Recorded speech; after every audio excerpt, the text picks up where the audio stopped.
Atin na pong alamin kung ano nga ho ba ang magiging power outlook sa, of course, syempre ngayon pong tag-init at syempre lalo na yung halalan sa Mayo 12 hanggang ano po yan, Mayo 12. Nasa kabilang linya po natin para po magbigay ho ng mga karagdagang updates ang Department of Energy sa katauhan po ng Assistant Secretary Mario Marasigan na tagapagsalita po ng DOE. Asek, magandang tanghali po. Welcome po muli sa DWIC LU Channel 23. Magandang tanghali po sa ating lahat, lalong-lalo na po sa ating mga taga-subaybay. Opo, Asek, kamusta na po kayo at welcome po muli dito sa ating pong himpilan. Asek, kamusta ho ba ang power supply ngayon pong tag-init? Sapat ho ba ngayon? Well, ang palagi naman natin sinisiguro na ang ating supply ng kuryente ay naaayon po sa ating mga demand. Hanggat maaari po, iniiwasan natin na magkaroon tayo ng tinatawag na yellow or red alert. Particularly po pag panahon ng tag-init kung saan ang ating demand ay tumataas po na dahil na rin po sa kalagayan ng ating panahon. Ang manainit ng panahon ay mas nangangailangan po ng mga karagdagang supply para po matugunan naman natin yung komportableng sitwasyon ng ating mga bahay at ating mga opisina. Opo. So sa kasalukuyan po ay amin pong masidhing minomonitor ang kalagayan ng ating mga power supply, pero hindi lang po yung supply ang ating tinitingnan, pati po ang kalagayan ng ating mga transmission and distribution facilities. So sa panahon po ngayon, base po sa ating mga simulation, bagamat hindi po natin inalis na may mangyari, may sabihin po natin, dahil tag-init, na magkaroon tayo ng mga outages na manggagaling sa ating mga planta, at meron na po tayong abiso na sinasabi po natin na papapaalala po sa ating mga power generators na bawal po ang mag-maintain ng kanilang mga planta kapag summer season. No? At dapat po silang lahat ay available ang kabuuang capacity nila anytime na kailangan po sila. Lalong-lalo na po ngayon dahil sa pagpasok po ng ating tag-init, nandyan din po yung ating election sa buwan ng Mayo. So, so hindi lang po yung ating mitigating measures o yung kung paano natin pipigilan yung mga sitwasyon na magkukulang ang supply ng kuryente, kung hindi pati na po yung kahandaan natin, ano ang dapat gawin natin kung sakaling magkaroon tayo ng mga hindi natin inaasahang pangyayari. Lalo pa po tayo po ay meron ng coordination at meron na tayong information base naman po sa projections ng ating Department of Science and Technology, particularly through the Pag-asa, na sinasabi nila, ito po ang posibleng maging temperatura ng ating panahon dahil po sa tag-init. Kaya sa atin pong simulation, idinagdag natin yung karagdagang temperature po na pwede nating maranasan sa panahon po ng tag-init. So, dahil po dyan, tayo po ay nakikipag-ugnayan sa ating mga power developers dahil meron po tayo mga inaasahan na mga planta ng kuryente na kahit po nasa testing and commissioning stage pa lang ay makakatulong po sila dahil karagdagang supply ng kuryente. Meron din po tayong initial na abiso galing po sa ating National Irrigation Authority na dahil meron po tayong supisyenteng tubig sa ating pong mga dams, pwede po silang magpadaloy ng tubig para gamitin sa irigasyon. At yan po ay magbibigay ng opportunity para dun po sa mga power plant na hydro natin kung magpapalabas po ng tubig ang ating mga dams para sa irrigation. Pwede po nating padaanin muna yon sa ating mga power plants para naman po may karagdagang generation ang ating mga hydropower facilities.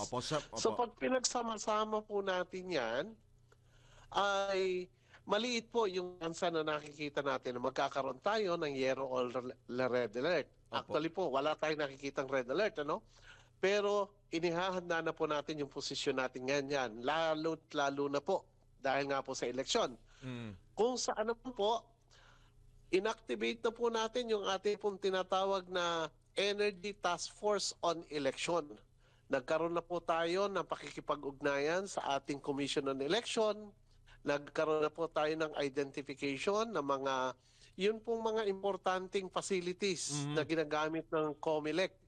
Hindi lang po yung mga polling precincts kung saan tayo boboto, kasama na rin po yung mga facilities na gagamitin sa pag-iimprenta ng balota, sa Aha. kung saan po ilalagak yung ating mga balota bago po mag-eleksyon, at hanggang sa matapos po ang bilangan Yan. ay meron po tayong mga contingency measures na tinatawag para sigurado po tayong may supply ng kuryente. Opo. Sabi ko nga po sa inyo, hindi lang yung supply, pati Okay. po yung ating mga transmission at distribution Yes. facilities. Pati NGCP kasama na rin dyan, ASEC, di ho ba? Sa inyo pong At mga... Opo. tama po kayo. In fact po, sila po yung inaasahan natin dahil sabi ko nga po sa inyo, hindi lang yung existing facilities ang ating tinitingnan. Mhm. Pati yung mga bagong planta na Mhm. nagko-conduct ng testing and testing and commissioning activities. Ang NGCP po ang nangunguna sa pagbibigay ng serbisyo sa kanila. Aha. Kailangan po available yung linya nila, yung kanilang mga tinatawag na substation para po ma-receive yung mga generation ng ating mga bagong power Opo. projects. How about naman, ASEC, yung sa mga lugar na hindi nakakonect doon sa grid? Let's say, sa Palawan, challenging dyan, di ho ba? Alam ko, hindi pa nakakonect yan sa grid, di ba? Maraming salamat po sa inyong katanungan at tama po kayo. Kung kaya't pati po yung ating mga off-grid areas, hindi Yeah. lang po ang Palawan, marami po yan. Meron po sa Mindoro, sa Romblon, Catanduanes. Meron na rin po tayong dahil nga po yung ating Energy Task Force on Election ay kasama po natin ang mga distribution utilities, ang electric cooperatives, yung kanilang mga representative po, pati po ng National Electrification Administration, as well as yung representatives po ng mga power generating companies. Mhm. So kasama po sila sa sinasabihan natin, mag-inspection na kayo, hanapin nyo kung saan yung weakness natin Mhm. dahil dapat tuloy-tuloy ang serbisyo ng kuryente. At kung meron po tayong mga isolated na mga lugar, yung po bang lugar talaga na medyo mahina ang daloy ng kuryente, Yan. inaalam na po natin kung ano ang tamang contingency natin doon. Maglalagay ho ba tayo ng mga, example ko lang po ito, Sige po. maglalagay ba tayo ng solar lamp post, yung mga solar lamps para po magbigay ng ilaw kung kinakailangan o dapat isang generator, isang maliit na generator ang ibibigay natin. Mm. Kailangan din po natin na dapat ba may mga backup batteries yung ating mga voting machines. So lahat po yan ay pinag-uusapan natin Mhm. at niyahanda po natin para nga po pagdating ng eleksyon, sigurado tayo na wala pong outage sa serbisyo ng kuryente. Opo, last few questions ko na lamang, ASEC, batid namin kayo ay abala. Yung supply naman po, yung power supply, paano ho ba natin ano yan? Buong taon ho ba yan na tayo ay makatitiyak, makaaasa na wala tayong pangangambahan na brownout, wala tayong pangangambahan na pagnipis ba ng supply, hopefully, ASEC? Yan po yung sa ngayon ay meron tayo sa mga simulations po natin ay very minimal po yung mga pagkakataon na nakikita natin na magkakaroon tayo ng, sabihin po natin, yung sufficiente pero napakalapit po doon sa tinatawag natin mga alert levels. Kung kaya sinisiguro po natin na yung mga bagong planta natin ang papasok. Mhm. At kung wala pong plantang papasok sa isang lugar, sa isang region po ba, kasi ang pinag-aaralan po natin, hindi lang dito sa Luzon. Kailangan po, Luzon, Visayas, and Mindanao. So ang tinitingnan natin kagad doon, ano ang pwede nating solusyon? Dapat ba ay ngayon na sila mag-conduct ng kanilang maintenance program para sa mga planta o pwedeng pagkatapos na ng taginit?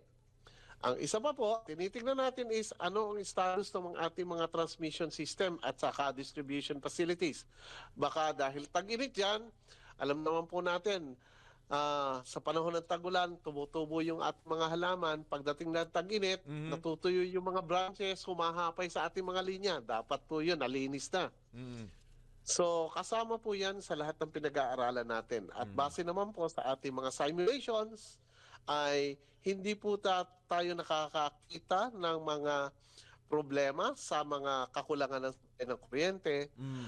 At atin pong nakikita rin yung patuloy ng pagdaloy, ng yung hubang pagsishare ng ating mga transmission sa avenues. Kasi alam naman po natin sa ngayon, meron na po tayong Luzon-Visayas interconnection. Aha. At nung isang taon po, nasa katuparan na natin yung Mindanao-Visayas interconnection. Na-connect na.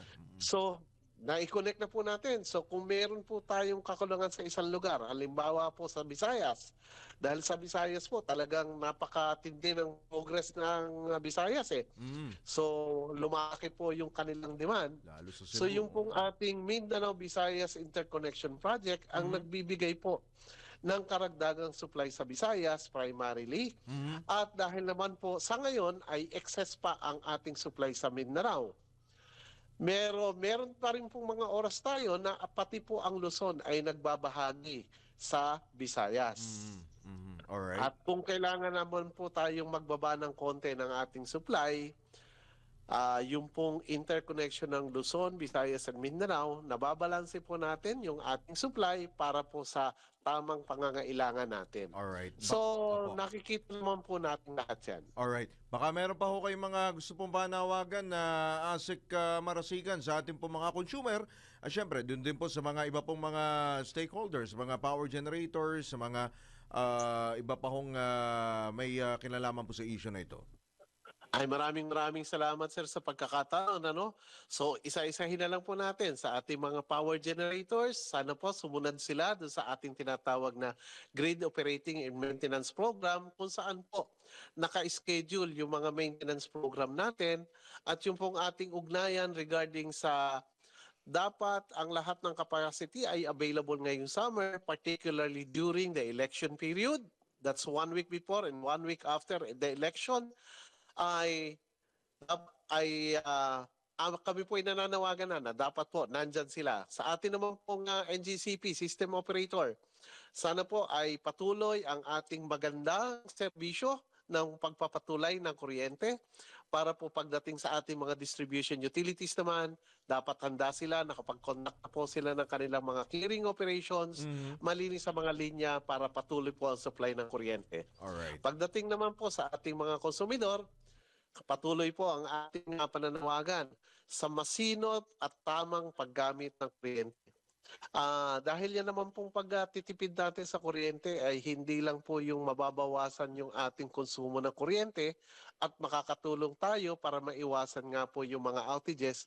Kung hindi, mababayaran po tayo, masusuklian po tayo dyan dahil lahat po na natitipid natin sa kuryente ay kabawasan naman sa ating mga electric bills. So maraming salamat po sa Asek. pagkakataon. Opo, good luck po sa inyo. Ingat po kayo at syempre, more power sa Department of Energy. Magandang hapon po sa inyo. Salamat po. Maraming salamat po ulit. Magandang hapon at mabuhay po tayong lahat. Salamat po. Yan po si Assistant Secretary Mario Marasigan, ang tagapagsalita po ng Department of Energy. Balitang Bayan.